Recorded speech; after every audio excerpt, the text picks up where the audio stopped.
Hello hello hello hello.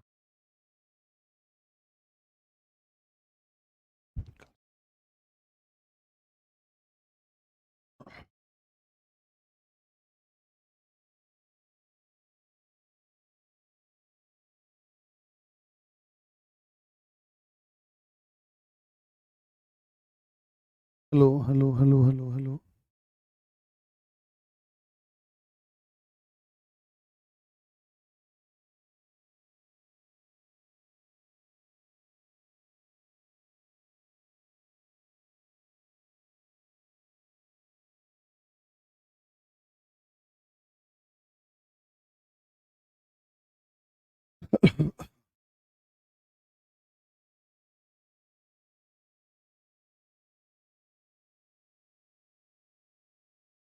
नमस्कार दोस्तों, मैं राम भारद्वाज आपका स्वागत करता हूं आपकी शानदार जानदार जबरदस्त मूल विधि की कक्षा में, जिसको अंग्रेजी में सामान्यतः लोग बोल देते हैं बेसिक लॉ। बट आप बेसिक लॉ कह सकते हैं, बट अगर आप टेक्निकल टर्म का यूज करें तो उसका नाम है सब्सटेंटिव लॉ। तो मूल विधि में हम लोगों ने राइट टू इंफॉर्मेशन एक्ट को चालू किया हुआ है और बहुत अच्छे से इस चीज को हम करने का समझने का प्रयास कर रहे हैं। यद्यपि मेरे साथ में दिक्कत यह है कि मुझे समय थोड़ा सा अधिक लगता है, क्योंकि समझाना बहुत ज्यादा जरूरी है। परंतु कोई बात नहीं, आपका स्वागत है, आपका वंदन है, आपका अभिनंदन है। और बहुत तेजी से आप लोगों के कमेंट चल रहे हैं, तो मैं उस तरह से तो देख नहीं पाऊंगा, क्योंकि इतना तेजी से कमेंट जा रहे हैं। तो आप ये मान करके चलिए कि सभी का वंदन, सभी का अभिनंदन, सभी का स्वागत। और आशा है आप लोगों को क्लास लेने में बहुत मजा आ रहा होगा। आप लोगों ने डेमो भी देख लिया है, हालांकि डेमो की विशेष आवश्यकता कुछ नहीं रहती है, क्योंकि दिस इज RW और आपको पता ही है कि कौन शिक्षक किस तरह से चीज़ों को पढ़ाते हैं, किस तरह से चीज़ों को समझाते हैं। ठीक है, तो आज RTI एक्ट को खत्म करने का पूरा पूरा विचार है, क्योंकि अब आगे जो चीजें हैं वो फैक्चुअल हैं, उसमें उतना ज्यादा समझाने वाला पॉइंट नहीं है। बस कॉन्सेप्चुअल चीजें हैं जो आपको समझनी है, जो आपको जाननी है। तो बिना देरी किए हम लोग आज की क्लास को चालू करते हैं। और हम लोगों ने कहां तक पढ़ लिया था, ये बात आपको बहुत अच्छे से स्मरण होना चाहिए। हम लोगों ने थर्ड पार्टी इंफॉर्मेशन के बारे में बात की थी, हम लोगों ने पर व्यक्ति सूचना के बारे में बात की थी सेक्शन 11 में। और उस सेक्शन 11 के बाद अब जो इंपॉर्टेंट चीज है जो मैं आपको बताने जा रहा हूं, देखो मैंने आपको एक चीज पहले ही इसके बारे में बता दी थी, और एक चीज मैं क्लियर आपको कर देता हूं यहां पर RTI के बारे में। आप साइड में एक नोट थोड़ा सा कर लें। RTI के बारे में एक जानकारी मैं आपको दे देता हूं। ठीक है, हमने पहले ही देखा था कि टोटल सेक्शंस कितने हैं, कुल धाराएं कितनी हैं। तो कुल धारा कितनी है बेटे? कुल धारा है हमारी 31। अगर कुल अध्यायों की चर्चा करें, यानी कि टोटल चैप्टर्स की अगर हम लोग बात करें, तो टोटल चैप्टर्स हैं यहाँ पर 06। और एक अनुसूची के बारे में मैं आपको सूचना और दे देता हूं, क्योंकि अनुसूची भी यहाँ पर जरूरी है। अनुसूचियों की संख्या है यहाँ पर 02। ठीक है, यहाँ पर 02 है। थोड़ा सा बताने का प्रयास करता हूं कि अनुसूची है ना, जो यहां पर प्रथम अनुसूची है, फर्स्ट शेड्यूल है। ठीक है, अब जहां पर जरूरी होगा अंग्रेजी टर्म वहीं पर लिखेंगे, क्योंकि अंग्रेजी टर्म लिखने की वजह से क्लासेस डिले होती हैं। परंतु जहां पर भी टर्मिनोलॉजी होगी, जहां पर भी जरूरत होगी, वहां पर अंग्रेजी शब्दों का भरपूर इस्तेमाल किया जाएगा। उस चीज के लिए आप निश्चिंत रहिए। तो अगर हम बात करें प्रथम अनुसूची किस बारे में बात करती है, तो you will have to say that कि प्रथम अनुसूची बात करती है अधिकारियों के। जो इसमें अधिकारी हैं आपके, कौन कौन से अधिकारी हैं? अधिकारी जो आपके अभी आएंगे, केंद्रीय सूचना आयोग और आपका राज्य सूचना आयोग और आपके लोक सूचना अधिकारी इत्यादि जो अधिकारी हैं, ऑफिसर्स की, है ना, शपथ, ऑफिसर्स की शपथ का प्रारूप है, उसके जो ओथ है उसका प्रारूप है, उसका ड्राफ्ट के बारे में जिक्र किया गया है कि किस तरह से शपथ किसको बोलते हैं? शपथ बोलते हैं ओथ को। ये आपको ध्यान रखना है। हो सकता है कि पूछ ले कि RTI की पहली जो अनुसूची है उसमें क्या है, तो आपको सीधे बोल देना है कि अधिकारियों की शपथ का प्रारूप है, यानी कि अधिकारियों की जो ओथ है उसका प्रारूप उसमें दिया गया है। दूसरी इंपॉर्टेंट चीज, बहुत इंपॉर्टेंट है, जहां से प्रश्न बनने की पूरी पूरी संभावना है, यहां पर मैं लिखता हूं दूसरी अनुसूची। ठीक है, यहां पर मैं लिखता हूं दूसरी अनुसूची।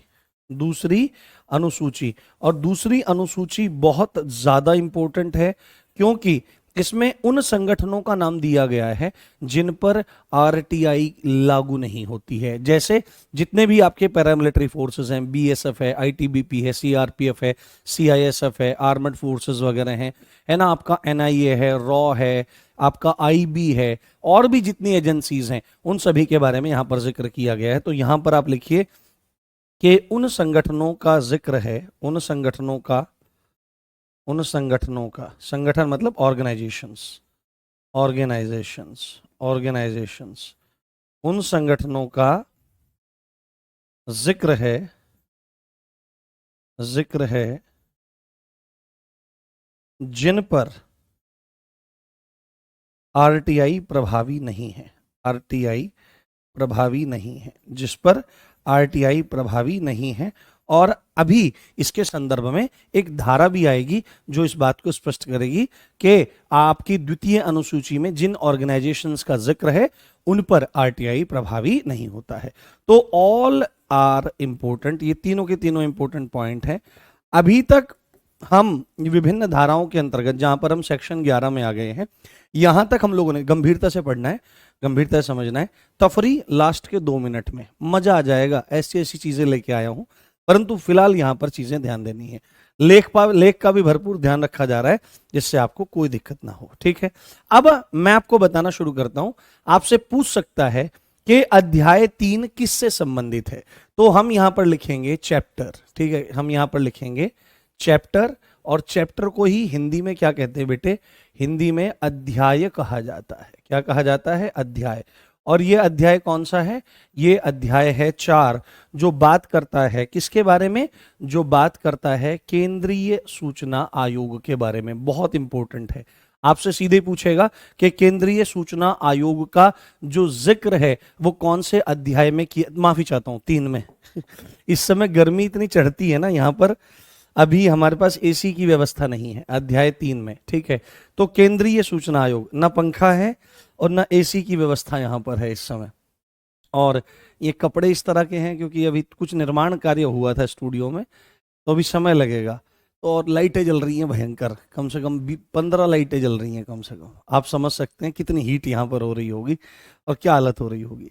तो केंद्रीय सूचना आयोग के बारे में ये जिक्र करता है, केंद्रीय सूचना आयोग, जिसको क्या कहते हैं? Central information commission. अंग्रेजी में भी लिख देता हूं टर्म ये, इसके बारे में ये बात करता है। सेंट्रल इंफॉर्मेशन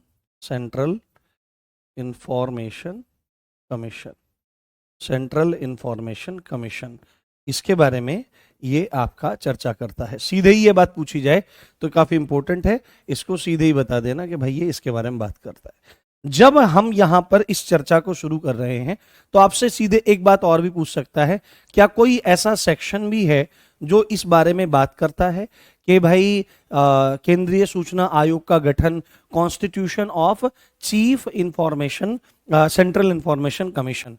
तो आपको सीधे ही यहां पर लिखना है सेक्शन 12 में केंद्रीय सूचना आयोग का गठन। क्या लिखेंगे बेटे? केंद्रीय सूचना आयोग का गठन, केंद्रीय सूचना आयोग का गठन, केंद्रीय सूचना आयोग का गठन, है ना। गठन मतलब उसका निर्माण करना। अंग्रेजी में इसी को कहा जाता है कॉन्स्टिट्यूशन ऑफ CIC। मैं CIC इसलिए लिख रहा हूं क्योंकि मैंने फुल फॉर्म वहां पर लिख दी है। तो सीधे ही आपसे पूछा जाएगा कि केंद्रीय सूचना आयोग का गठन कौन सी धारा में होता है। अध्याय पूछे तो अध्याय आपको बता देना है 3 है। और सीधे ही आपसे पूछा जाए, हाँ हाँ ठीक है, ध्यान से सुनिए बात। अच्छा, कल एक बच्चा बार बार मैसेज कर रहा था, वो भी कंसर्न में ले लेता हूं कि सर आप उस लैंग्वेज का यूज करो जो एग्जाम में पूछी जाती है। तो लैंग्वेज बेटे मैं सिंपल लेकर के चल रहा हूं, क्योंकि अगर वही लैंग्वेज जो एक्ट में लिखी गई है, एक आध क्वेश्चन में उस तरह से लैंग्वेज कई बार आ जाती है, परंतु आपको पता है कि मैं प्रीवियस ईयर क्वेश्चन भी हाथ के हाथ करवा रहा हूं। तो आप बिल्कुल निश्चिंत रहें, आप प्रश्न 100% कर पाएंगे, इसमें कोई दिक्कत आपको नहीं होगी। विश्वास कीजिए, आपका कल्याण होगा। तो कॉन्स्टिट्यूशन ऑफ आपका ये है। तो सीधे ही आपसे एक प्रश्न पूछा जाएगा कि CIC का गठन कौन करेगा, है ना, CIC का गठन कौन करेगा, है ना, कौन करता है या कौन करेगा। इस धारा में सीधे ही बात बोली गई है कि अगर केंद्रीय आयोग है तो इसका गठन किसके द्वारा किया जाएगा, तो इसका गठन सेंट्रल गवर्नमेंट द्वारा किया जाएगा। किसके द्वारा, सेंट्रल गवर्नमेंट के द्वारा, यानी कि केंद्रीय सरकार इसका गठन करती है, केंद्रीय सरकार इसका गठन करती है। ये वो फैक्ट हैं जो आपके एग्जाम पॉइंट ऑफ व्यू से जरूरी है। कौन गठन करता है, केंद्रीय सरकार इसका गठन करती है। दूसरा इंपॉर्टेंट पॉइंट, सदस्य कितने होते हैं, ये बात आपको ध्यान रखनी है। सीधे ही मैं यहां पर लिख देता हूं, सदस्य कितने होते हैं, टोटल मेंबर्स कितने होते हैं, सदस्य या टोटल मेंबर्स कितने होते हैं, इस तरफ थोड़ा सा ध्यान रखना जरूरी है, इस तरफ थोड़ा सा जानना जरूरी है। तो आपको सीधे ही एक बात बोलनी है, इसमें सदस्य होते हैं, एक तो आपके मुख्य सूचना आयुक्त होते हैं। कौन होते हैं, एक तो आपके मुख्य सूचना आयुक्त होते हैं, ठीक है, मुख्य सूचना आयुक्त यानी कि चीफ इंफॉर्मेशन ऑफिसर, ठीक है, कमिश्नर, चीफ, एक क्या होंगे आपके, chief information officer, chief CIC लिख देता हूं, ठीक है ना, इतना लंबा चौड़ा बार बार लिखेंगे तो कोई दिक्कत नहीं। CIC होंगे, चीफ इंफॉर्मेशन कमिश्नर होंगे, और साथ में आपके कौन होंगे, साथ में 10 से कम से 10 से मैक्सिमम 10 लिख सकते हैं, अधिकतम 10 मेंबर, ठीक है, क्या होंगे, अधिकतम 10 सदस्य, है ना, अधिकतम 10 सदस्य। यानी कि अगर आपसे पूछा जाए कि केंद्रीय सूचना आयोग जो है उसका गठन कौन करता है, तो सेंट्रल गवर्नमेंट करती है। टोटल मेंबर्स कितने होते हैं, तो 10 और 11 मेंबर होते हैं, जिसमें एक आपका चीफ इंफॉर्मेशन कमिश्नर होता है, और मैक्सिमम 10 सदस्य उसमें हो सकते हैं। 10 से ज्यादा किसी भी हालात में वहां पर सदस्यों को नहीं रखा जाएगा। पर अब एक बात यहां पर आ जाएगी कि ये जो अधिकारी होते हैं, मुख्य सूचना आयुक्त हैं और बाकी अन्य सूचना आयुक्त ही होंगे, आपके इंफॉर्मेशन कमिश्नर ही होंगे, तो इनकी नियुक्ति कौन करता है, ठीक है। यहां पर एक पॉइंट हम लिखेंगे, यहां पर हम एक पॉइंट लिखेंगे, यहीं पर बताया गया है कि आपका मुख्य सूचना आयुक्त, आपका मुख्य सूचना आयुक्त, मुख्य सूचना आयुक्त प्लस अन्य 10 सदस्यों की नियुक्ति, अन्य 10 सदस्यों की नियुक्ति, इनको कौन अपॉइंट करता है ना, इनकी नियुक्ति, अपॉइंट, है ना, अपॉइंटमेंट, अपॉइंटमेंट ना, अपॉइंटमेंट कि इनका अपॉइंटमेंट कौन करता है, तो सीधे ही आपको बोलना है कि अपॉइंटमेंट, नियुक्ति कौन करता है, आपको सीधे बोलना है राष्ट्रपति द्वारा।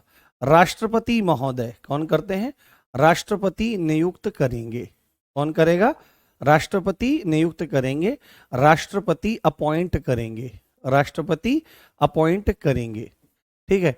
अभी देखो इसमें समझाने का विशेष कुछ नहीं है, आपको पता है कि इस तरह की चीजें आप पढ़ते हैं। प्रेसिडेंट जब आप पढ़ेंगे तो प्रेसिडेंट में चीज आएगी कि प्रेसिडेंट बहुत सारे अधिकारियों को नियुक्त करता है, बहुत सारे अधिकारियों को नियुक्त करता है, जैसे CAG को नियुक्त करता है, जैसे राज्यपालों को नियुक्त करता है, जैसे प्रधानमंत्री को नियुक्त करता है, प्रधानमंत्री की सलाह पर मंत्रियों को नियुक्त करता है, ठीक है। ऐसे ही आप देखेंगे विभिन्न आयोगों के जो अध्यक्ष हैं या विभिन्न आयोगों के जो सदस्य हैं उनको भी राष्ट्रपति महोदय नियुक्त करते हैं। और यहां पर भी ये क्या है, केंद्रीय सूचना आयोग है, तो आयोग का मुखिया जो होगा, अध्यक्ष जो होगा, वो मुख्य सूचना आयुक्त होगा, और उसको नियुक्त करने का काम कौन कर रहे हैं, उसको नियुक्त करने का काम कर रहे हैं आपके राष्ट्रपति महोदय। पर राष्ट्रपति स्वतंत्र नहीं है, यहां पर सिफारिश होगी, यहां पर रिकमेंडेशन होगा, सिफारिश, सिफारिश पर, सिफारिश पर, है ना। सीधे ही आप यहां पर लिख देंगे कि राष्ट्रपति महोदय नियुक्त तो कर देंगे पर क्या करेंगे, सिफारिश पर। तो दिमाग में एकदम से प्रश्न आएगा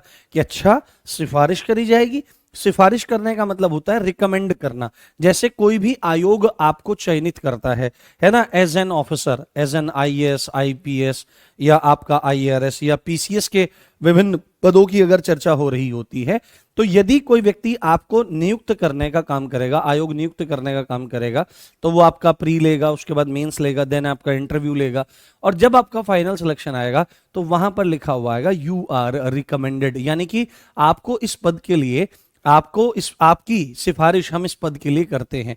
फिर ये डिपेंड करता है कि सरकार आपको उस पद पर नियुक्त करती है कि नहीं करती है। तो यहां पर सिफारिश होगी और सिफारिश करने के लिए एक समिति होगी। सिफारिश करने के लिए एक समिति होगी, एक कमेटी होगी। कौन होगी? एक कमेटी होगी, एक समिति होगी जिसके अध्यक्ष कौन होंगे, ये बात आपको बहुत अच्छे से समझनी चाहिए। जिसका प्रेसिडेंट कौन होता है, जो सिफारिश करने वाली समिति है ना, उसका अध्यक्ष कौन होता है? तो उसका अध्यक्ष होता है भारत का प्रधानमंत्री। भारत का प्रधानमंत्री उसका अध्यक्ष होता है, जो सिफारिश करेगी कि किसको आपको मुख्य सूचना आयुक्त बनाना है और किसको आपको अन्य सदस्यों के रूप में वहां पर नियुक्त करना है। अब आपको एकदम से दिमाग में आ जाएगा कि ठीक है भाई, राष्ट्रपति तो जो बड़ा दल होता है उसी के लोग राष्ट्रपति को चयन मतलब सेलेक्ट कर लेते हैं, उनको निर्वाचित कर लेते हैं, तो राष्ट्रपति को जो कहा जाएगा वही तो वो करेगा ना। तो हाँ, बिल्कुल सही बात है, वही वो करेगा, है ना। और यहां पर सीधे आ गया कि भाई ऐसी कमेटी होगी और ऐसी कमेटी सिफारिश करेगी कि इन लोगों को आपको नियुक्त करना है। तो भारत का प्रधानमंत्री जो पार्टी चाहेगी, रूलिंग पार्टी चाहेगी, वही काम कर लेगी। बट ऐसा नहीं है। वहां पर एक बात और भी रखी गई है कि खाली अध्यक्ष के आधार पर चीजें नहीं चलेंगी, अन्य सदस्य भी आपके वहां पर शामिल होंगे। तो एक सदस्य आपका होगा, ठीक है, एक सदस्य आपका होगा। और वो कौन होगा? वो होगा आपका नेता प्रतिपक्ष, है ना, लोकसभा का नेता प्रतिपक्ष। जो लोकसभा में क्या होगा? अपोजिशन लीडर होगा। लोकसभा में जो अपोजिशन लीडर होगा, लोकसभा का नेता विपक्ष, नेता प्रतिपक्ष कह लो या नेता विपक्ष कह लो, वो भी उस नियुक्ति करने वाली, सिफारिश करने वाली समिति में आपका रहेगा। और एक व्यक्ति और वहां पर रहने वाला है, वो है कौन? जिसे प्रधानमंत्री सलाह देंगे, है ना, प्रधानमंत्री की सलाह पाया हुआ एक मंत्री, है ना, पीएम की। समझ में आ रहा है? पीएम की सिफारिश पर एक मंत्री, है ना, पीएम की सिफारिश पर एक मंत्री। तो ये आपको बहुत अच्छे से क्लियर करना है, यहां से आपके प्रश्न की बनने की संभावना है कि केंद्रीय सूचना आयोग के जो अधिकारी हैं, जो सदस्य हैं, उनकी नियुक्ति करने वाली कमेटी का अध्यक्ष कौन होता है? तो आपको बोलना पड़ेगा आपका प्राइम मिनिस्टर ऑफ इंडिया। उसका और कौन कौन सदस्य हो सकते हैं? तो लोकसभा का नेता प्रतिपक्ष, और एक सदस्य आपका कौन हो सकता है? प्रधानमंत्री के द्वारा सिफारिश किया हुआ कोई एक मंत्री। तो इस तरह से आपको सेक्शन 12 को अच्छे से याद रखना है। समझ में आ गई बात? Is everything clear? एक बार बताओ मुझे, बताओ एक बार मुझे क्लियर करो, जितने भी लोग देख रहे हैं। Is everything clear? और एक बात मैं आपको बताना चाहता हूं, एक मिनट मेरी बात सुनना, पहले मुझे बताओ इज एवरीथिंग क्लियर? बहुत मजा आएगा, चिंता मत करो। हम्म हम्म हाँ, लिख दिया है मैंने, लोकसभा का नेता प्रतिपक्ष या विपक्ष का नेता। ये आपको यहां पर देखो स्पष्ट रूप से लिखा हुआ है। हाँ, फिर आगे बढ़ते हैं हम लोग। हम्म हम्म चलिए, बहुत बढ़िया है, क्लियर है, बहुत बढ़िया, बहुत अच्छी बात है, आपको सब चीजें क्लियर हो रही हैं। तो इस तरह से, और देखो मतलब बहुत अच्छे से मैं इसको एक डायग्राम टाइप उसमें दिखा रहा हूं। अगर मैं इसको ना पूरा थ्योरी में लिखवाने लगूं यहां से यहां तक, तो आप लोग बोर हो जाओगे बहुत ज्यादा। और यही सब चीजें उसमें लिखी हुई हैं, तो इनको सिंप्लीफाई करके मैं बताने का प्रयास कर रहा हूं। अच्छा, अभी क्या है कि लगभग 5,000 के आसपास बच्चे लाइव देख रहे हैं। हालांकि एनरोल तो बहुत सारे बच्चों ने दिया है, परंतु एक चीज आप ध्यान रखिए, एक बात आप समझिए, जितने लोग आज आप देख रहे हैं, आप लोगों ने संकल्प किया है कि हमको यूपी पुलिस में दरोगा बनना है। परंतु अब आप देखेंगे जो एनर्जी आपके अंदर ये आज है मेरे प्यारे बच्चे, ये अगर 10 दिन भी ना चली तो कोई फायदा नहीं है। और ये अंतिम अवसर है आपके जीवन का, ये मान लेना आप। क्योंकि भर्तियां यूपीएसआई की 5-5 साल बाद आती हैं, और 5 साल जब बाद बात आती हैं तो पता नहीं लाइफ की क्या परिस्थिति होगी, है ना, शरीर की क्या स्थिति होगी, घर की क्या कंडीशन होगी, क्या पता वो उत्साह बचेगा नहीं बचेगा। तो एक बार बेटे, बस एक बार हिम्मत करके और बस लगे रहो। ये संख्या जो है ना, ये बढ़नी ही चाहिए। ये कम नहीं होनी चाहिए, है ना। इस बात का आपको ध्यान रखना है, डेली सारी क्लासेस में आपको अवेलेबल रहना है, ठीक है। तो यहां तक की चर्चा हमारी स्पष्ट हो गई। अब हम चलते हैं यहां पर सेक्शन 13 की तरफ। जो सेक्शन 13 बात करता है पदावधि के बारे में, किनके, जो ये अधिकारी नियुक्त हुए हैं केंद्रीय सूचना आयोग के, इनके टर्म्स एंड पॉलिसीज के बारे में बात होती है। यहां पर हम क्या लिखेंगे, सीधे ही हम यहां पर लिखेंगे पदावधि और शर्तें, ठीक है। यहां पर ऐसे ही वहां पर लिखा हुआ है पदावधि, है ना, पदावधि और शर्तें, पदावधि और शर्तें, पदावधि और शर्तें। तो ये पदावधि और शर्तें किसकी हैं? तो ये पद अवधि तो यहां पर कौन सी है? अकः सवर्णे दीर्घः पद धन अवधि, तो यहां पर आकार हो गया है। अका सवर्ण जो आपके वर्ण हैं वो मिलकर के दीर्घ हो जाते हैं, तो पद धन अवधि। तो जो भी कोई मुख्य सूचना आयुक्त या अन्य पदों को धारण करेगा वो कितने टाइम तक अपने पद पर बना रहेगा। जैसे अगर आप यूपी पुलिस सब इंस्पेक्टर बनते हो तो यूपी पुलिस सब इंस्पेक्टर बनने के बाद आप कितने समय तक पद पर रहोगे? 60 साल की उम्र तक। ऐसे ही किसी भी पॉलिटिकल पार्टी है तो पॉलिटिकल पार्टी 5 साल तक रहती है। तो कितने टाइम, रिटायरमेंट एज क्या है वो है, और कुछ इंपॉर्टेंट शर्तें भी अगर वहां पर हैं तो उनको भी देखना समझना जरूरी है। तो अगर अंग्रेजी में इसको लिखें तो टर्म्स ऑफ ऑफिस, अंग्रेजी में इसको लिखा जाएगा टर्म्स ऑफ ऑफिस, है ना, and conditions, and conditions, and conditions, इस तरह से आप इसको मेंशन कर सकते हो। तो बहुत अच्छे से आपको ध्यान रखना है, बहुत अच्छे से आपको समझना है कि हमने क्या बोला था, किसको नियुक्त कर रहे हैं। एक तो हम मुख्य सूचना आयुक्त को नियुक्त कर रहे हैं, मुख्य सूचना आयुक्त, एक तो मुख्य सूचना आयुक्त को हम लोग नियुक्त कर रहे हैं, अपॉइंट कर रहे हैं, प्लस हम अन्य सदस्यों को नियुक्त कर रहे हैं, अन्य सदस्यों को नियुक्त कर रहे हैं। तो ये कितने टाइम तक अपने पद पर रहेंगे, है ना, कितने समय पद पर रहेंगे, कितने समय तक पद पर रहेंगे। बिल्कुल सिंपल साधारण भाषा, कितने समय तक पद पर रहेंगे। तो वहां पर दो कंडीशन आपकी बनाई गई हैं।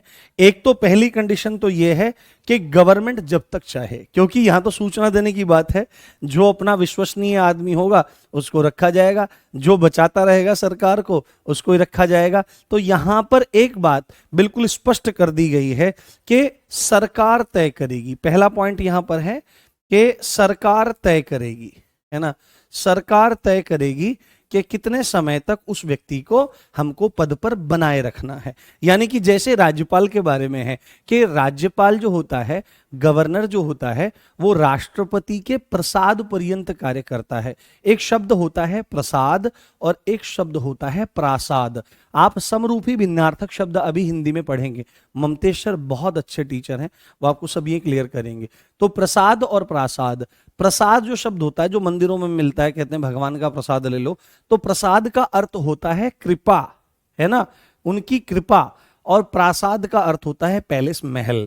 तो राष्ट्रपति के प्रसाद पर्यंत, पर्यंत मतलब तक, तो राष्ट्रपति जब तक चाहेगा राज्यपाल अपने पद पर बना रह सकता है। और ऑन एन एवरेज अगर एक टाइम पीरियड की बात करें तो 5 साल आप कह सकते हैं।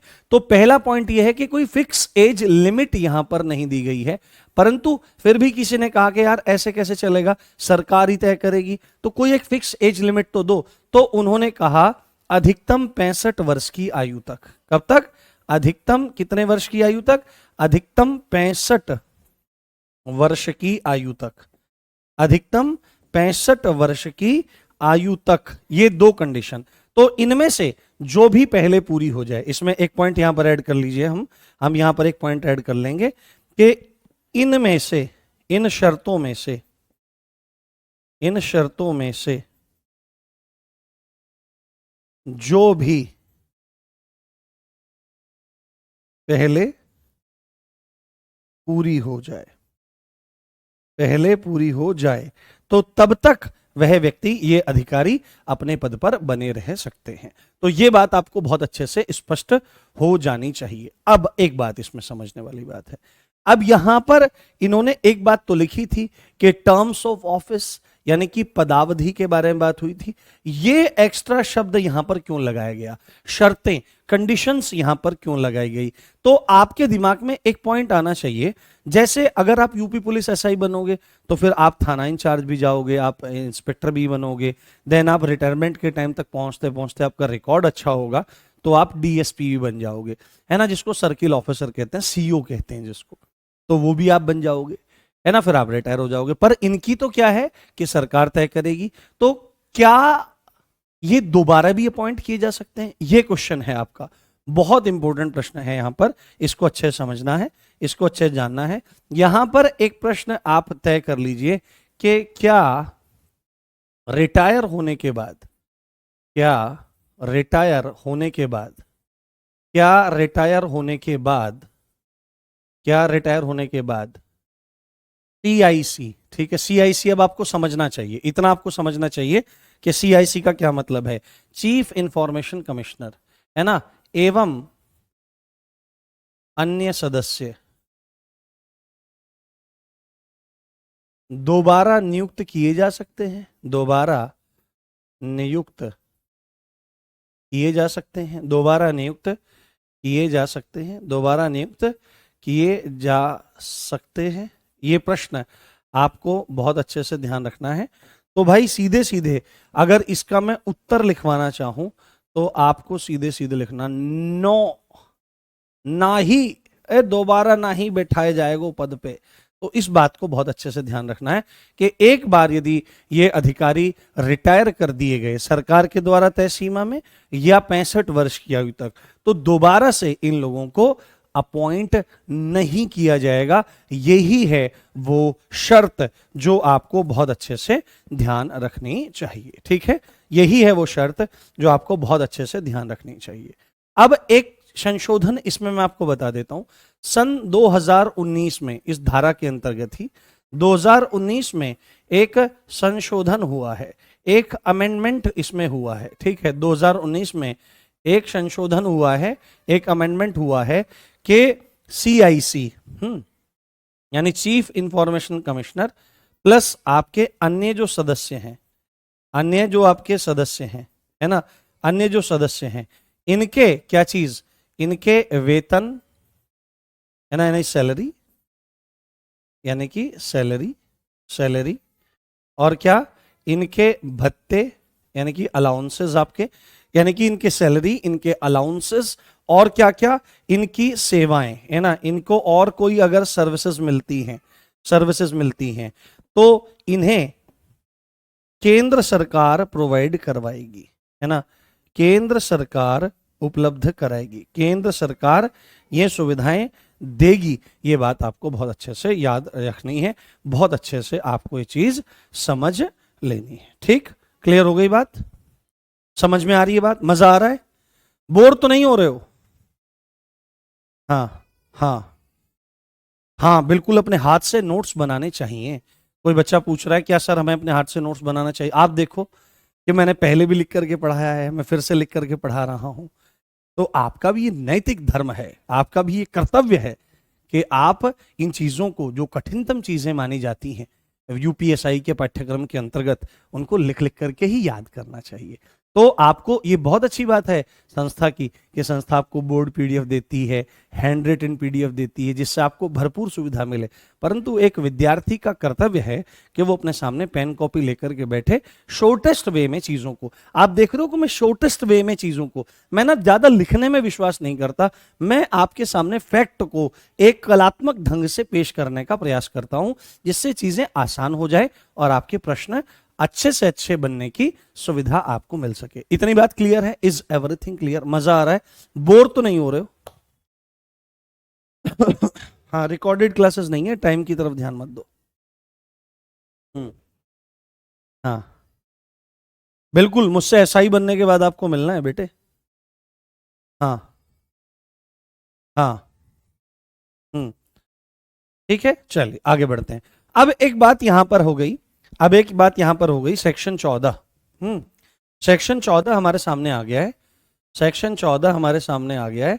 सेक्शन 14 बहुत इंपॉर्टेंट है, क्या है? अधिकारियों को उनके पद से हटाया जाना। अब ऐसा भी तो हो सकता है कि नालायक आ जाए कोई?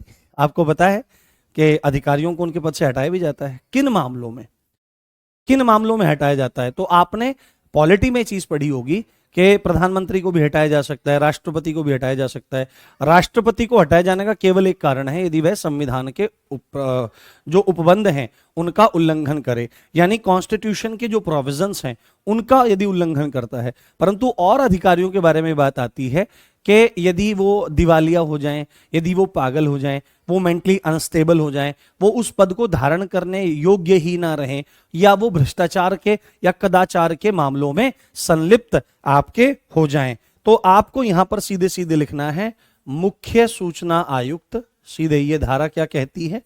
मुख्य सूचना आयुक्त, मुख्य सूचना आयुक्त एवं, है ना, एवं अन्य जो आपके हैं, है ना, एवं अन्य अन्य सूचना आयुक्तों को, है ना, अन्य सूचना आयुक्त, आयुक्त मतलब होता है कमिश्नर, आयुक्तों को हटाया जाना, आयुक्तों को हटाया जाना, आयुक्तों को हटाया जाना। इस संदर्भ में यह बात करता है removal of CIC and other. आपका ये पॉइंट ध्यान रखना है, रिमूवल, रिमूवल, है ना, removal of CIC and other, CIC and other information commissioners. ठीक है, ये पॉइंट आपको याद रखना है। तो इसमें सीधे ही लिख सकते हैं, क्यों हटाएंगे भाई? सीधे ही क्यों हटाना है, सीधे, बहुत सरल, क्यों हटाना है? ऐसी क्या दिक्कत आ गई? क्या इसने हमारे बच्चे चुरा लिए, या इसने हमारे सामने से रोटी उठा ली, या इसने हमारा पास्ता चुरा लिया, या इसने हमारे सामने से रसगुल्ला हटा लिया? क्या कारण है कि इसको हटाने का प्रयास हम लोग कर रहे हैं? तो उसने कहा नहीं नहीं भैया, ये कारण नहीं है। क्यों हटाना है? यानी कि हम कारणों की चर्चा कर रहे हैं, यानी कि हमको कारण चाहिए, यानी कि हमको रीजंस चाहिए, रीजंस चाहिए। तो फर्स्ट रीजन इज, वो कहेगा हाँ बताते हैं, ये रसगुल्ला नहीं चुराया तुम्हारा, ये तुम्हारा कढ़ी पकोड़ा नहीं चुराया है, ये क्या है? ये साबित कदाचार का मामला है ना। यदि क्या हो जाता है कि कदाचार के मामलों में, साबित कदाचार यानी कि भ्रष्टाचार, यानी कि करप्शन का मामला है, भ्रष्टाचार यानी कि करप्शन का मामला है ना, करप्शन का मामला है, करप्शन का मामला है, तो उस व्यक्ति को हटाया जा सकता है। उस पर कदाचार के आरोप हैं, उसने सही से लोगों से बिहेव नहीं करता, अपना काम ठीक से नहीं करता, है ना, घूस लेता है, या और डिसिप्लिन, मतलब अलग अलग चीजें होती हैं, तो उस व्यक्ति को हटाया जा सकता है। दूसरी इसमें बात है कि यदि वह अयोग्य हो, यदि वह असमर्थ हो, है ना, असमर्थ हो, है ना, यदि वह असमर्थ हो, पद को धारण करने में असमर्थ हो, उस पद के योग्यता वह न रखता हो, बस बना दिया हो, काम ही नहीं कर पा रहा, इतनी योग्यता ही नहीं है, तो उस व्यक्ति को हटाया जा सकता है। बट यहां पर एक शर्त है, ऐसे ही मुंह उठा के हटाया नहीं जा सकता। ठीक है, शर्त क्या है? हटाने की शर्त क्या है कि सुप्रीम कोर्ट यानी कि उच्चतम न्यायालय की जांच के बाद ही, उच्चतम न्यायालय, है ना, उच्चतम न्यायालय की जांच के बाद ही हटा सकते हैं, उच्चतम न्यायालय की जांच के बाद ही हटाया जाएगा, है ना, हटाया जाएगा, उच्चतम न्यायालय की जांच के बाद ही हटाया। ऐसे तो कोई भी मान लिया वो कहने लगा कि भाई प्रेजेंट गवर्नमेंट है, तुम गड़बड़ कर रहे हो, मैं ये जानकारी तुम्हारी दूंगा लोगों को, ये बात वो बोलने लग गया, और वो कहने लगे सुन रहे छोरा मुन्ना, अगर हमारी बात बोली ना तो सेक्शन 14 का यूज करते हुए तेरे पे भ्रष्टाचार का आरोप लगा देंगे, या तुझे असमर्थ बता देंगे इस पद के लिए, और तुझको बाहर निकाल देंगे। तो सीधे बोलेगा कि झूम बराबर झूम, ये सीधे बोलेगा मेरे पास तो सुप्रीम कोर्ट है, पहले सुप्रीम कोर्ट इस बात की जांच करेगा कि तुम मुझ पर जो भ्रष्टाचार के आरोप लगा रहे हो वो सही हैं कि नहीं। दूसरी बात है, अगर तुम कहोगे कि मैं इस पद को धारण करने में असमर्थ हूं, तो यह भी जांच करेगा सुप्रीम कोर्ट, और जब सुप्रीम कोर्ट जांच के बाद अपनी रिपोर्ट को सबमिट करेगा, तब जाकर के मेरा रिमूवल संभव है। मैं कोई ब्लैक हेड थोड़े ही हूं जो बस ऐसे दबाया और निकाल दिया। मैं तो चीफ इंफॉर्मेशन कमिश्नर हूं, है ना, या तो मैं तो इंफॉर्मेशन कमिश्नर हूं, सही और सच्चाई के साथ मैं काम करूंगा। तो यहां पर आपका ये सेक्शन 14 काफी जरूरी हो जाता है और यहीं तक हमारे अध्याय 3 की बात होती है, जो कंप्लीट चर्चा करता है किसके बारे में, सेंट्रल इंफॉर्मेशन कमीशन के बारे में और उसके मुख्य सूचना आयुक्तों के बारे में यहां पर गंभीर रूप से चर्चा होती है। ठीक, समझ में आई बात? चलिए आगे बढ़ते हैं फटाफट के अंदाज में। आज कोशिश है कि ये एक्ट हमारा पूरा हो जाए। हाँ हाँ हाँ, आरटीआई है, आरटीआई के अंतर्गत ही ये सब आता है। हाँ ठीक है, अब हम चलते हैं। अब बिल्कुल हमारे यहां पर क्या स्थिति है, हमारे यहां पर जी सब चीज ठीक है ना, मैं एक बार देख। हाँ, सुप्रीम कोर्ट के फैसले के बाद नहीं। हाँ हाँ हाँ, मैंने अभी अभी एक कमेंट देखा, मैंने अभी एक कमेंट देखा, तो उस कमेंट में धमकी मेरे को मिली है अभी, भैया चुपचाप पढ़ाया करो, फालतू की बकवास मत किया करो। अच्छा, तो चुपचाप पढ़ाता हूं मैं, ठीक है, ध्यान से देखना, चुपचाप पढ़ाऊंगा मैं। चुपचाप का मतलब रहता है होठ सिले होने चाहिए। तो अभी अगली धारा, हम्म हम्म हम्म हम्म हम्म हम्म हम्म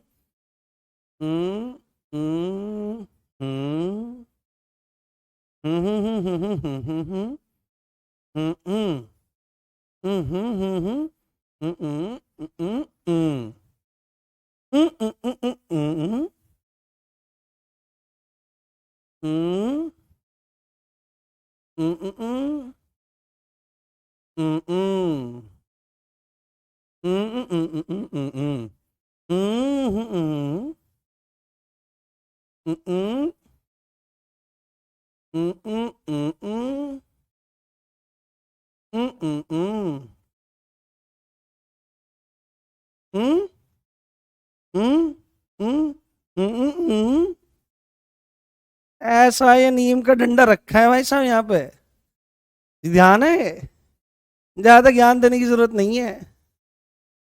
ठीक है, ये घर भिजवा दूंगा और घर भिजवा करके फिर इससे कुंडी सोटा घोल करके बादाम और मखाने और किशमिश पीना, दिमाग ठंडा हो जाएगा। चुपचाप पढ़ाओ। अरे हमको जरूरत है बोल करके पढ़ाने की, ज्ञान मत दीजिए, कृपया करके शिष्य की भांति व्यवहार कीजिए। तो अब हम अध्याय 4 की बात कर रहे हैं, जो बात कर रहा है राज्य सूचना आयोग के संदर्भ में, जिसको अंग्रेजी भाषा में कहेंगे स्टेट इंफॉर्मेशन कमीशन। और अगर आपको केंद्रीय सूचना आयोग समझ में आ गया है तो यह भी आपको भली भांति समझ में आ जाएगा, इसमें कोई दिक्कत कोई समस्या वाली बात नहीं है। सेम इसको भी शुरू करेंगे हम लोग। यहां पर पूछेगा कि अध्याय में कौन से में है, चैप्टर में कौन से में है, तो you will have to say that कि in chapter 4 we discuss state information commission and राज्य सूचना आयोग। अगर हम बात करेंगे कि कौन सी धारा में है तो आपको बोलना पड़ेगा धारा 15, सेक्शन 15 में बात ही यही की जाती है, सेक्शन 15 में बात ही यही की जाती है कि राज्य सूचना आयोग का गठन, क्या, राज्य सूचना आयोग का गठन, राज्य सूचना आयोग का गठन, राज्य सूचना आयोग का गठन, यानी कि कॉन्स्टिट्यूशन ऑफ, सीधे ही बोलेंगे constitution of, constitution of state information commission. ठीक है, स्टेट इंफॉर्मेशन कमीशन। सेम वही स्थिति आएगी कि पूछा जाएगा कि गठन की बात हो रही है, कॉन्स्टिट्यूशन की बात हो रही है, तो हमको क्या काम करना पड़ेगा, हमको क्या बात बोलनी पड़ेगी। तो सीधे ही हम लिखेंगे कि गठन कौन करेगा, गठन कौन करेगा, सीधे हमको लिखना है गठन कौन करेगा। तो आपका सीधे ही उत्तर होना चाहिए कि राज्य का अगर बात हो रही है तो राज्य सरकार करेगी। कौन करेगी, राज्य सरकार करेगी, स्टेट गवर्नमेंट करेगी। कौन करेगी, स्टेट गवर्नमेंट करेगी। ये पॉइंट आपको बहुत अच्छे से ध्यान रखना है। गठन कौन करेगा, स्टेट गवर्नमेंट करेगी। ठीक है, गठन कौन करेगा, स्टेट गवर्नमेंट करेगी। ये बात अपने दिमाग में आपको अच्छे से डाल लेनी है। अब इसमें स्थिति यह है, अब इसमें स्थिति यह है कि कौन कौन लोग होंगे इसमें, कितने सदस्य होंगे। तो जैसी स्थिति केंद्रीय सूचना आयोग में है कि एक मुख्य सूचना आयुक्त होगा, वहां पर तो केंद्रीय मुख्य सूचना आयुक्त था, सेंट्रल है ना, सेंट्रल इंफॉर्मेशन ऑफिसर था। यहां पर राज्य मुख्य सूचना आयुक्त रहेगा, यहां पर भी एक मुख्य सूचना आयुक्त रहेगा और 10 मैक्सिमम 10 लोग आपके अन्य सूचना आयुक्तों के तौर पर होंगे। तो यहां पर हम सीधे बात करते हैं कि भाई सदस्य कितने होंगे, है ना, सदस्य कितने होंगे, मेंबर्स कितने होंगे, मेंबर्स कितने होंगे, इस बारे में हमको चर्चा कर लेनी है। तो यहां पर सीधे ही हमको जो बात बोलनी पड़ेगी कि एक कौन होगा, एक होगा आपका राज्य मुख्य सूचना आयुक्त। एक कौन होगा, राज्य मुख्य सूचना आयुक्त होगा, जिसको आप क्या कह सकते हो, स्टेट चीफ इंफॉर्मेशन कमिश्नर। ठीक है, चीफ आपका स्टेट चीफ इंफॉर्मेशन कमिश्नर होगा। और दूसरे नंबर पर और कितने लोग होंगे, तो इसमें आपको लिखना है अधिकतम 10 अन्य सदस्य। अधिकतम कितने, अधिकतम 10, बिल्कुल वही सेंटर वाली स्थिति है, अधिकतम 10 अन्य सदस्य, अधिकतम 10 अन्य सदस्य, जिन या उनको आप इंफॉर्मेशन कमिश्नर कह सकते हो। ये इतने लोग आपके इसमें रहेंगे सदस्य, ये आपसे पूछा जाएगा। तो केंद्र वाले में और राज्य वाले में सदस्यों की संख्या लगभग बराबर ही है या बराबर ही है। वहां पर केंद्रीय मुख्य सूचना आयुक्त है, यहां पर राज्य मुख्य सूचना आयुक्त है, वहां पर 10 अन्य सूचना आयुक्त हैं, यहां पर भी 10 अन्य सूचना आयुक्त हैं आपके। तो सीधे ही अब हमारे दिमाग में प्रश्न आएगा कि भाई चलो यहां पर बात हो रही है आपके SCIO की, है ना, SCIC की, यानी कि आपका स्टेट चीफ इंफॉर्मेशन कमिश्नर, यानी कि राज्य मुख्य सूचना आयुक्त, है ना, राज्य मुख्य सूचना आयुक्त प्लस अन्य 10 सदस्य, है ना, 10 अन्य सदस्य, जो कि कौन होंगे, जो कि सूचना आयुक्त ही आपके होंगे, जो कि कौन होंगे, सूचना आयुक्त ही होंगे। इनको अपॉइंट कौन करेगा, सीधे ही हम यहां पर पॉइंट करेंगे कि नियुक्ति कौन करेगा। ठीक है, अब अगर राज्य में है तो राज्य में किसे नियुक्ति करनी चाहिए एक बार बताना, अपॉइंट कौन करेगा, बिल्कुल अकॉर्डिंग टू द सेक्शन, है ना, वहां पर अकॉर्डिंग टू द सेक्शन 12, क्योंकि जो स्ट्रक्चर आपकी सेंटर में है वही आपका यहां पर है। तो आप मुझे बताओ कि अपॉइंट कौन करेगा, मैं लिख देता हूं पूरा यहां पर कि अपॉइंट कौन करेगा, अपॉइंट कौन करेगा, बताओ यहां पर स्टेट में कौन करेगा, आंसर। मैं थोड़ा जल ले लेता हूं इतने हम्म मैं थोड़ा जल ले लेता हूं।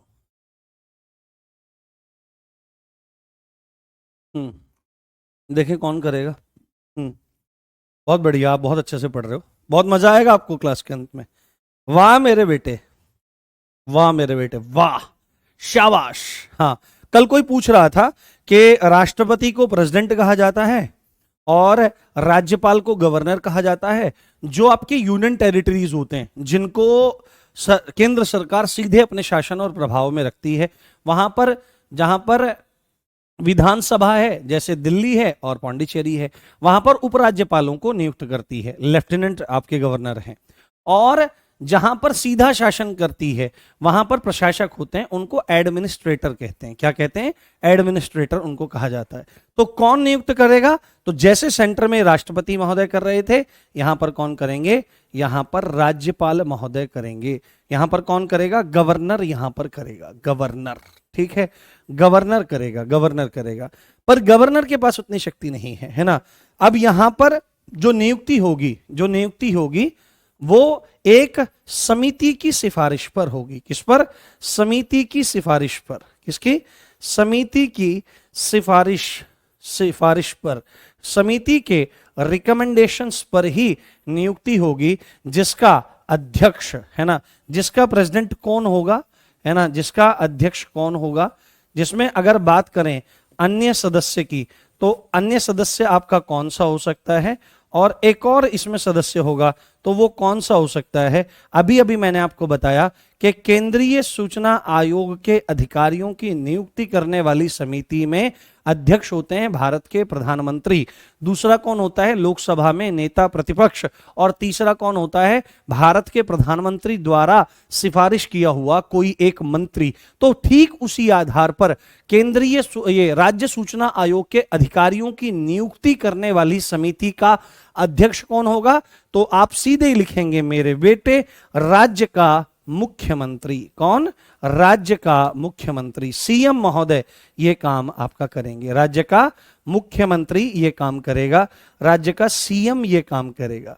अगर अगली हम बात करेंगे कि और कौन करेगा, कि और सदस्य कौन होगा, तो विधानसभा है ना, राज्यों में क्या होती है? राज्यों में विधानसभा होती है। विधानसभा का नेता विपक्ष है ना, विधानसभा का नेता विपक्ष। जैसे अभी विधानसभा में नेता विपक्ष कौन है? श्री अखिलेश यादव जी हैं, ठीक है। अभी आपके मुख्यमंत्री कौन है? श्री योगी आदित्यनाथ जी हैं, ठीक है। आप लोगों को एक बात पता होनी चाहिए कि मैं किसी भी तरह की पॉलिटिकल विचारधारा में कभी भी बहता नहीं हूं, ठीक है। मेरे लिए बीजेपी, मेरे लिए आपकी समाजवादी, बहुजन समाजवादी पार्टी या तमाम जितनी पार्टियां हैं, वो अपने अपने विचारधारा हैं लोगों की। एक्चुअली में ये एक प्रोफेशन है जहां पर लोग आपको पॉलिटिकल पार्टी के नाम पर सड़कों पर, मंचों पर, टीवी के कार्यक्रमों में लड़ते हुए दिखाई देते हैं, परंतु बैक स्टेज, जिसको नेपथ्य कहा जाता है ना, रंगमंच के पीछे की जो जगह होती है उसको नेपथ्य कहते हैं।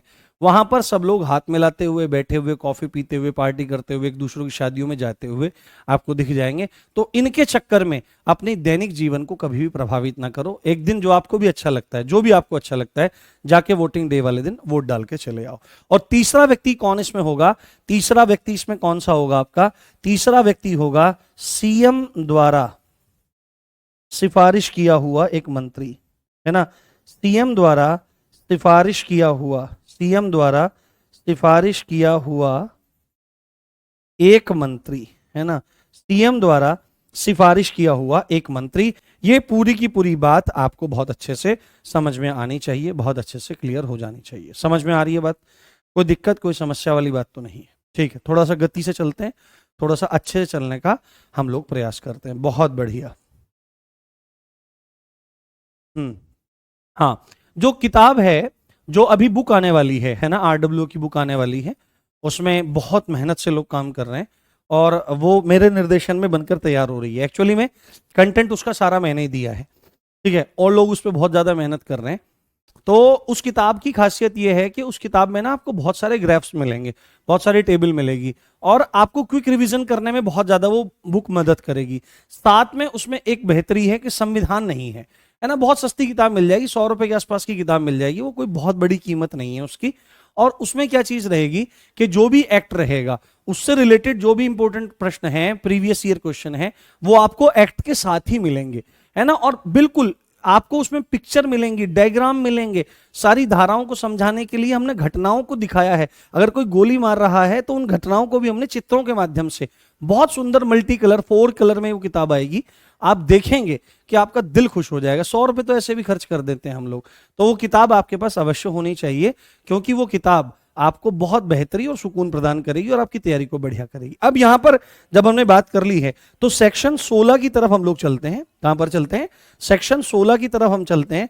और सेक्शन 16 बात करती है राज्य सूचना आयोग के अधिकारियों की पदावधि। राज्य सूचना आयोग, राज्य सूचना आयोग के अधिकारियों की पदावधि, है ना, अधिकारियों की पदावधि। पदावधि मतलब वही टर्म्स ऑफ ऑफिस, पदावधि एवं शर्तें, तो सेम वही चीजें रहने वाली है, इसमें भी कुछ अलग नहीं है। अंग्रेजी भाषा में अगर इसको लिखना चाहें तो अंग्रेजी बीट पे इसको लिखना चाहें तो सीधे ही आप लिखना चाहेंगे इसमें terms of office, terms of office and conditions, and conditions, and conditions, ये आपको ध्यान रखना है। तो टर्म्स ऑफ ऑफिस और कंडीशन में सेम स्थिति वही आएगी, सेम स्थिति वही आएगी कि कब तक पद धारण करेगा, है ना, कब तक पद धारण करेंगे अधिकारी, कब तक अधिकारी पद धारण करेंगे? तो वही दो बातें हैं जो पहले थी आपकी, कि सरकार तय करेगी। कौन करेगी? सरकार तय करेगी, सरकार तय करेगी। इसमें अब ज्यादा मैं समझाने में प्रयास नहीं कर रहा हूं, इसको मैं जल्दी जल्दी पूरा करना चाहता हूं, क्योंकि मेरा प्रयास है कि आज ये एक्ट पूरा हो जाए। हालांकि मैंने कोशिश की थी कि मेरी क्लास के बाद किसी की क्लास ना हो अन्य शिक्षक की, क्योंकि अगर 10-5 मिनट ऊपर भी हो जाए तो अपना टॉपिक कंप्लीट हो जाए। तो अगर ये आज नहीं होता ना तो मैं बात करूंगा फिर आगे, एडमिन जो है, जो पूरा मैनेजमेंट संभालते हैं, तो उनसे बात करूंगा कि मेरे को ऐसा कोई टाइम दो जहां पे मैं 10-5 मिनट ऊपर भी हो जाए तो काम चल जाए। तो सरकार तय करेगी, या 65 वर्ष की आयु तक, है ना, 65 वर्ष की आयु तक, या 65 वर्ष की आयु तक, दोनों में से जो पहले हो, है ना, दोनों में से जो पहले पूरी हो जाए, जो पहले पूरी हो जाए, ये बात आपको ध्यान रखनी है। सेम वही कंडीशन है। अब यहां पर एक शर्त जो है वो इंपॉर्टेंट है आपकी, उसको आपको ध्यान रखना है। यहीं पर सीधे मैं लिख देता हूं कि रिटायर होने के बाद दोबारा नियुक्त नहीं होंगे। रिटायर होने के पश्चात, रिटायर होने के बाद दोबारा अपॉइंट नहीं होंगे, दोबारा अपॉइंट नहीं होंगे, दोबारा अपॉइंट नहीं होंगे, है ना, ये अधिकारी दोबारा अपॉइंट नहीं होंगे। ये बात आपको बहुत अच्छे समझनी है, बहुत अच्छे जाननी है। राज्य सूचना आयोग के अधिकारियों की पदावधि एवं शर्तें सेम वही है। Clear? Is that clear? Everything clear? जल्दी बताओ। हाँ सर जी, मैं, हाँ, आपके कमेंट इतनी तेज गति से चलते हैं तो पता नहीं लगता। डाउट आपका जो भी कुछ रह जाया करे, आप एक काम करो, जैसे अब ये वीडियो है तो इसमें कमेंट सेक्शन भी आता है, तो अगर, वैसे तो मुझे लगता नहीं कि कोई डाउट आपका बचेगा, मैं इतनी गंभीरता से इतनी सरल भाषा में पढ़ा रहा हूं। फिर भी यदि आपका डाउट कुछ बच जाता है तो आप उसमें डाल दो, जो कमेंट सेक्शन है, मैं समय अनुसार उस कमेंट सेक्शन को देख लूंगा और आपके डाउट्स भी देख लूंगा। कुछ अच्छी बातें हो तो वो बता दिया करो, ठीक है? चलो ठीक है, आगे बढ़ते हैं। अब यहां पर एक चीज समझने का प्रयास करते हैं सेक्शन 17 में, कि रिमूवल, वही चीज है सीधे ही। सेक्शन 17, पीछे 16 था ना हमारा, हाँ ठीक है, सेक्शन 17 हमारा है। तो राज्य सूचना आयोग के पदाधिकारियों को, पदाधिकारियों को, पदाधिकारियों को पद से हटाया जाना, पद से हटाया जाना, पद से हटाया जाना। तो क्यों हटाए जाएंगे? सेम वही कारण है, सीधे हम लिखेंगे पद से हटाए जाने का कारण क्या हो सकते हैं। तो कारण वही है जो हमारे पहले थे। क्यों हटाया जाएगा? तो कारण वही है जो पहले थे। या तो क्या है कि साबित कदाचार का मामला है। किसका?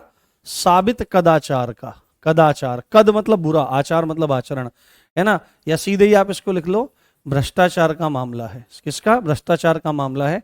अंग्रेजी भाषा में लिखना चाहो तो अगर करप्शन का मामला है तो उसको हटाया जा सकता है।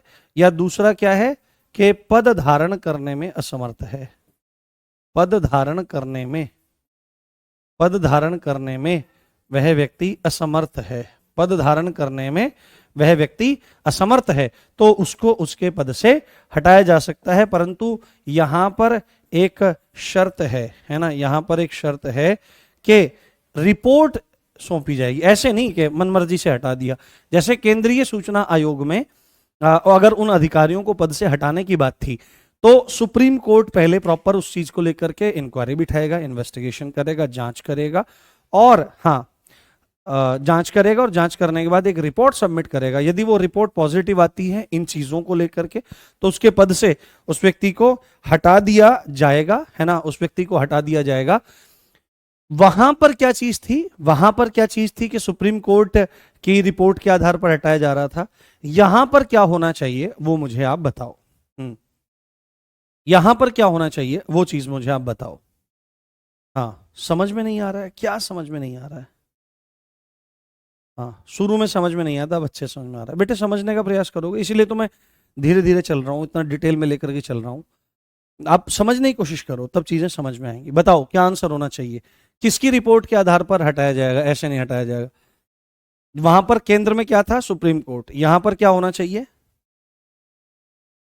हाँ, राज्यपाल तो हटाएगा ही, जो नियुक्त करता है वही हटाता है। आंसर करो। हाँ, कौन हटाएगा? किसकी रिपोर्ट के आधार पर? वाह मेरे बेटे वाह, वाह मेरे चीतो वाह, हाई कोर्ट, वाह वाह वाह वाह वाह। ये कैसा जुमला कह दिया आपने कि इनको हटाया जाएगा हाई कोर्ट के आधार पर? सारे गलत, यहां पर भी हाँ, यही तो खेल है। राज्य सूचना आयोग का दिमाग में आते ही लोग हाई कोर्ट नहीं, यहां पर भी सुप्रीम कोर्ट ही आएगा, यहां पर भी सुप्रीम कोर्ट ही आएगा। उच्चतम न्यायालय, उच्चतम न्यायालय की जांच रिपोर्ट के पश्चात ही, जांच रिपोर्ट के बाद ही राज्यपाल द्वारा हटाया जाएगा। हाँ, ये खेल है, राज्यपाल द्वारा हटाया जाएगा, राज्यपाल द्वारा हटाया जाएगा, राज्यपाल द्वारा हटाया जाएगा। ये बात आपको बहुत अच्छे से ध्यान रखनी है, ये खेल है। जैसे आपको पता है कि सुप्रीम कोर्ट के जजों की नियुक्ति कौन करता है? हाँ, यही तो गेम खेलते हैं एग्जामिनर। और आप मेरे भोले भोले बच्चे जो अपने आपको बहुत समझदार समझते हैं, जो कहते हैं सीधे पढ़ाओ, बकवास मत करो। बताओ, अपने गुरु को कोई ऐसे बोलता है? हाँ, सुप्रीम कोर्ट। तो ऐसे ही एग्जामिनर भी खेल जाता है आपके साथ में। हाँ तो यहां पर भी हाई कोर्ट ना होकर सुप्रीम कोर्ट है।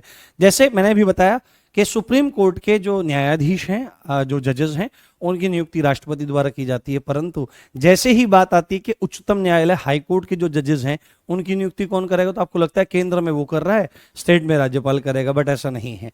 वहां पर भी नियुक्ति किसके द्वारा की जाती है? राष्ट्रपति के द्वारा ही की जाती है। यहां पर भी ये पॉइंट इंपॉर्टेंट है, एग्जामिनर अच्छा हुआ तो यहीं पे फंसा लेगा और 2.5 नंबर आपके खींचने का प्रयास करेगा। ठीक है, तो मैं सोच रहा हूं कि फिर आज ये मुझे लगता नहीं पूरा हो पाएगा, क्योंकि हमको 30 तक पहुंचना है। तो कल इसका फाइनल सेक्शन हो जाएगा, कल इसको कंप्लीट करेंगे। मुझे एक बात बताओ, यदि कुछ टाइम चेंज कराने के बारे में बात करी जाए तो कैसा रहेगा, जिससे 1-1.25 घंटे भी अगर क्लास चल जाए तो कोई दिक्कत ना हो। क्योंकि कल फिर क्लास होनी ही है इसी की। ये इंपॉर्टेंट एक्ट है, इसलिए इतना गंभीरता से इसको पढ़ाया जा रहा है। हम्म आनंद लीजिए, बहुत आनंद है ना, बहुत जान लगा करके। अब मुझे लगता है लेख की भी समस्या नहीं होगी। तो ठीक ही ठाक लिख रहा हूं भाई मैं भी। देखो कितना सुंदर मोती से टपका रखे हैं मैंने, मोती से चमका रखे हैं भाई मैंने, मल्टी कलर यूज कर रहा हूं तुम्हारे लिए। देखो कितनी मेहनत कर रहा हूं। अगर फिर भी आप संतुष्ट ना हो पाए तो भाई फिर कोई फायदा नहीं है मेरे जीने का। हाँ, मुझे मर तो नहीं जाना चाहिए, पर मुझे पढ़ाना ही चाहिए बढ़िया करके। बताओ। हाँ, तो टाइम चेंज करने के बारे में बात करनी चाहिए। नहीं भाई, 2 बजे नहीं, 6 बजे के आसपास की बात करो, शाम के टाइम की। यूपी जीके वाले जो सर हैं उनसे बात करी जाएगी फिर, क्योंकि उसके बाद कोई यूपीएसआई की क्लास नहीं है। 6 बजे क्लास है ना, तो उनको 4 बजे भेज देंगे, इनको 6 बजे भेज देंगे। वैसे मुझे लगता नहीं है ऐसा हो पाएगा, बट चलो देखते हैं, कोशिश करते हैं। तो आज हम क्लास को यहीं रख लेते हैं, और शानदार क्लास आपके साथ आज एप्लीकेशन पर रही। गंभीरता से पढ़िए, निश्चिंत होकर के पढ़िए। समय से पाठ्यक्रम पूरा किया जाएगा विद प्रीवियस ईयर क्वेश्चन। बहुत शानदार तैयारी करवा के एग्जाम में भेजूंगा, चिंता मत करना। दिन रात मुझे मेहनत करनी पड़ेगी तो मैं करूंगा, पर आपको बढ़िया तरह चीजें समझाऊंगा। जितने भी लोग देख रहे हैं वो अच्छे अच्छे कमेंट जरूर छोड़ दें, और शायरी अगर सुननी है तो शायरी सुनने के लिए आप तैयार हो जाएं। जिसको अगली कक्षा में जाना है वो जा सकता है, क्योंकि ऐसा हो सकता है ना कोई हमको पसंद नहीं आती हैं दिल आशिकी शायरियां, तो कोई बात नहीं, मैं आपको 1-2 सुना देता हूँ। ठीक है, चलो। हम्म हम्म हाँ, चलो चलो सुनो। आज थोड़ी सी दुख भरी दास्तान सुनो किसी की, है ना। आज थोड़ी सी दुख भरी दास्तान सुनो, फिर क्लास को हम ऑफ करेंगे। 1 मिनट रह गया है हमारा। क्या कहा किसी ने? एक कोई बहुत परेशान है, अपनी जिंदगी के हालातों से, जैसे हम आप परेशान हैं जिंदगी को लेकर के, तो उसने बहुत भाव में आकर के एक बात कही कि अपने हालात, क्या बोला उसने, अपने हालात, अपनी हालत, सीधे ऐसे बोलना चाहिए, अपनी हालत का खुद एहसास नहीं मुझको। ये बहुत बुरी हालत है, बाल ऐसे बिखरे पड़े हैं, कपड़े नहीं मिल रहे हैं, खाने को कुछ नहीं मिल रहा है, प्रॉब्लम्स ही प्रॉब्लम्स लाइफ में है। तो सीधे ही बोल पड़ा, लोग कह रहे हैं कि यार तुम क्या हो गया, तुम परेशान लग रहे हो। उसने कहा नहीं नहीं, मैं तो ठीक हूं, मैं तो मुस्कुरा रहा हूं। तो उसने कहा अपनी हालत का खुद एहसास नहीं मुझको, मैंने औरों से सुना है। क्या सुना है? मैंने औरों से सुना है कि परेशान हूं मैं। मैंने औरों से सुना है कि परेशान हूं मैं, कि परेशान हूं मैं। ठीक है, अपनी हालत का खुद एहसास नहीं मुझको, मैंने औरों से सुना है कि परेशान हूं। एक और सुनाऊं? एक और सुना देता हूं चलते चलते। हम्म।